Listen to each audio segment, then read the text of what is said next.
हमारे शिक्षा MP mobile app का ऑफलाइन वर्जन अब लाइव हो चुका है प्ले स्टोर पर। आप उसे अपडेट या डाउनलोड कर सकते हैं। ये वीडियो इसलिए बनाया जा रहा है ताकि आप ये देख सकें कि ऑफलाइन फंक्शनैलिटी को यूज़ किस तरीके से करना है। तो सबसे पहले आपको अपना यूज़र आईडी और पासवर्ड डालकर लॉगिन करना है।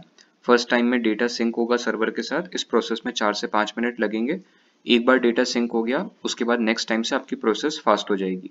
जैसे ही डेटा सिंक होगा आप होम पेज पर लैंड करेंगे। यहाँ पर मेंटरिंग का आपको एक आइकन दिखेगा, इस पर क्लिक करके आपको विजिट आवंटन पर क्लिक करना है। विजिट आवंटन पर क्लिक करके आप शालावार सारांश पेज पर पहुंचेंगे। नई विजिट की तिथि निर्धारित करें जो बटन है, इस पर क्लिक करके आपको अपने लिए स्कूल चूज करना है। ये सारी प्रोसेस आपको इंटरनेट की कनेक्टिविटी में रहकर ही करनी पड़ेगी। एक बार आपने जैसे ही स्कूल चूज कर लिया, वो आपको आगामी स्टेटस के साथ आपकी लिस्टिंग स्क्रीन पर दिखने लगेगा।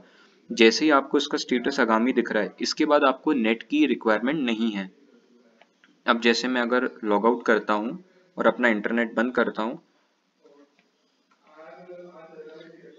और फिर से मैं अपनी आईडी डालकर यहाँ पर लॉग इन करता हूँ,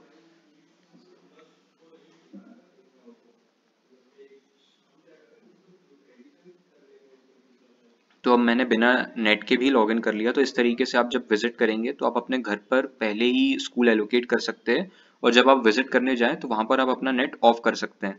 तो उससे आपको ये हेल्प मिलेगी कि जो अभी तक हमारी प्रोसेस बहुत स्लो चल रही थी वो फास्ट हो जाएगी।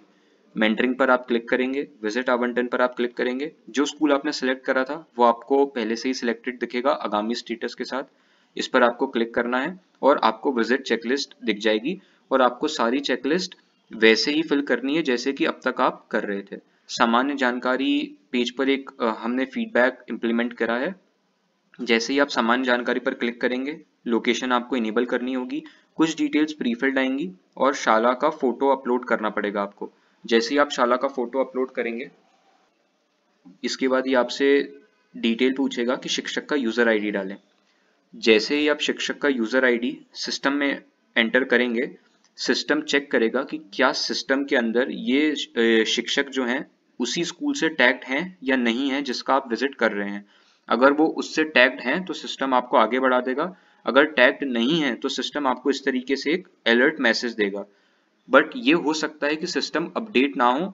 इस रीजन से अगर वो शिक्षक उस वक्त वहां स्कूल में हैं तो आपको यहाँ पर ठीक बटन पर क्लिक करना है और आगे बढ़ना है। और बाकी पूरी इंफॉर्मेशन आप जैसे अब तक डाल रहे थे उसी तरीके से आपको फिल करके इसे सेव करना है।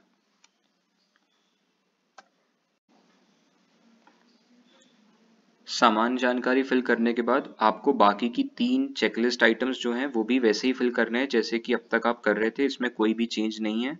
एक बार आपने सारे आइटम्स फिल कर दिए तो आपको अंतिम सबमिट बटन पर क्लिक करना है। जैसे ही आप इस पर क्लिक करेंगे आप देख सकते हैं कि जो आपका स्कूल था अब उसका स्टेटस ऑफलाइन हो चुका है आगामी से।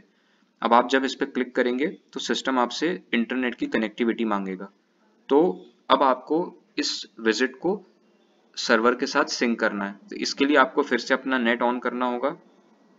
जैसे ही आप अपना नेट ऑन करके ऑफलाइन पे क्लिक करेंगे, ये आपसे विजिट सबमिट करने के लिए पूछेगा। आपको हाँ पे क्लिक करना है और सिस्टम ऑटोमेटिकली ऑफलाइन विजिट को सर्वर के साथ लिंक करके पूर्ण कर देगा।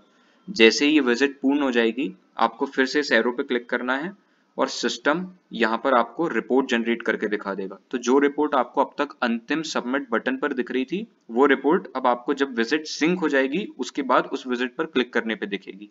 इस तरीके से आप रिपोर्ट देख सकते हैं और इस बटन पे क्लिक करके इसे बंद कर सकते हैं।